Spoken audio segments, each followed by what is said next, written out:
In this particular morning meditation, I want to talk to you about the power of your valley. And we're going to the Apostle Paul, what he wrote to the church at Corinth in 2 Corinthians 11, verses 22 and 30. I'll read it as expeditiously as I possibly can. Are they Hebrews? So am I. Are they Israelites? So am I. Are they the seed of Abraham? So am I. Are they ministers of Christ? I speak as a fool.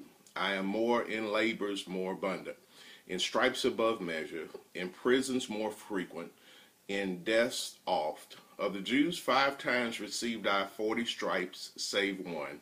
Thrice was I beaten with rods. Once I was stoned. Thrice I suffered shipwreck. A night and a day I have been in the deep, in journeyings often, in perils of waters, in perils of robbers, in perils by my own countrymen, in perils by the heathen, in perils in the city, in the perils in the wilderness, in perils in the sea, in perils among false brethren, in weariness and painfulness, in watchings often, in hungers and thirsts, in fastings often, in cold and nakedness, beside those things that are without, that which cometh upon me daily, the care of all the churches. Who is weak, and I am not weak? Who is offended, and I burn not? Verse 30, if I must needs glory, I will glory of the things which concern mine infirmities.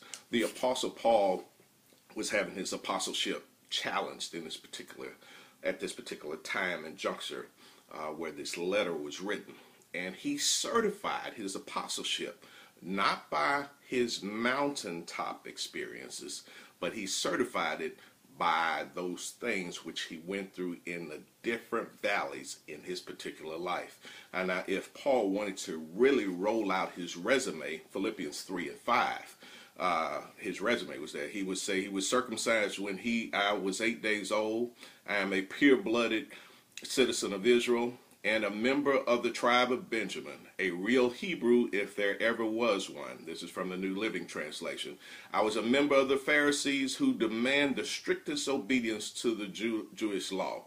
So in this particular verse in Philippians 3 and verse 5, Paul let us know that he was a Hebrew of Hebrews, that he was of the right lineage, that he was of the right stock, that he came from the right side of the tracks.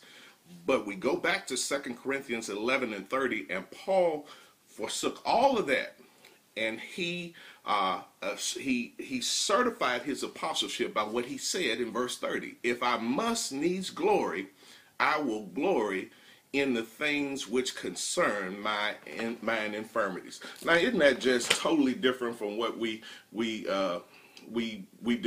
We all want to list our mountaintop experiences, but we tend to despise our time in the valley.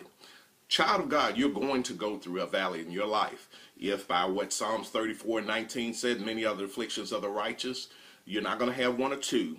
You're going to spend some time in the valley. 2 Timothy 3 and 12, yea, for all that shall live godly in Christ Jesus shall suffer persecution. Or just simply by being on this earth, man that is born of a woman is of a few days and full of trouble. Now, this is to you, that there is power. Paul certified his apostleship by all of the mess that he went through in 2 Corinthians 11, verses 22 through 30. If you read that, Paul didn't have a walk in the park. And child of God, I'm talking to you, that there is power in your valley. Despite you going through, despite you seemingly being beaten from pillar to post by your circumstances, despite you, sometimes your Christian walk is certified by how you stand in times of adversity. The scriptures declare that if you faint in the day of adversity, then your strength is weak.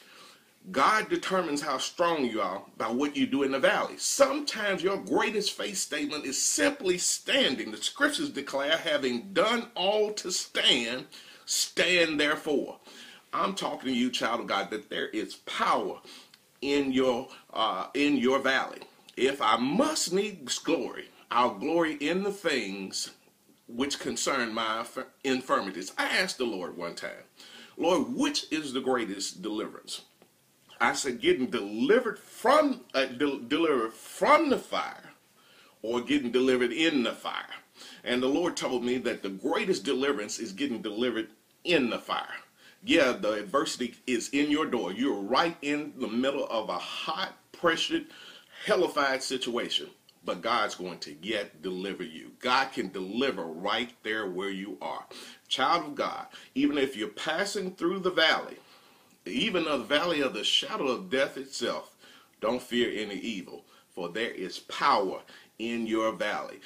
If there is any other great faith statement, we all like to list our accolades, and we all like to certify our Christianship. We brand even in the Christian world.